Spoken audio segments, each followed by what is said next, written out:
30 நாள்ல 30 கோடி ஸ்பெண்ட் பண்ண ஒரு பிராண்டோட 50% ஆட்ஸை கூகுள் கம்ப்ளீட்டா ரிமூவ் பண்ணிட்டாங்கன்னு சொன்னா நம்ப முடியல. லாஸ்ட் 30 டேஸ்ல பிஜேபியோட ஆன்லைன் கேம்பெயின்ல இருந்து நான் கத்துக்கிட்ட 2 good things and 3 bad things. 1, உங்க ஆடியன்ஸ் எங்க இருக்காங்கன்னு தெரிஞ்சுக்கிட்டு அங்க மணி ஸ்பெண்ட் பண்ணுங்க. பிஜேபி அவங்க ஆட்ஸை all states above Karnataka target பண்ணியிருந்தாங்க and majority of ads YouTube video ஆட்ஸா இருந்துச்சு. 2, leverage multi channel presence. Google ads run பண்ணிட்டு இருக்கும்போது ட்விட்டர்ல அதே கான்டென்ட்டை புஷ் பண்ணாங்க. அதனால அவங்க இந்தியால ட்ரெண்டிங்ல இருக்காங்க.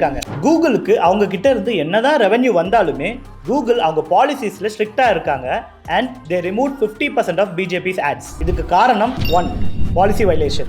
உங்க கான்டென்ட் மிஸ்லீடிங்காகவும் இன்அப்ரோப்ரியேட்டாகவும் இருக்கக்கூடாது. 2, குவாலிட்டி இஷ்யூஸ். உங்க ஆட்ஸ்ல spelling mistakes, grammar errors and destination mismatch இருக்கக்கூடாது. இது யூசர் எக்ஸ்பீரியன்ஸை அஃபெக்ட் பண்ணும். 3, அக்கௌண்ட் ஸ்டாண்டிங். உங்க ஆட் அக்கௌண்ட்டோட குவாலிட்டி ரேட் புவரா இருந்தா அது பாலிசி கம்ப்ளைன்ஸ்ல அஃபெக்ட் ஆகும். ஸோ உங்க பிசினஸ்க்கு ஆட்ஸ் போடும்போது கரெக்டான டார்கெட் பிளாட்ஃபார்மை சூஸ் பண்ணுங்க.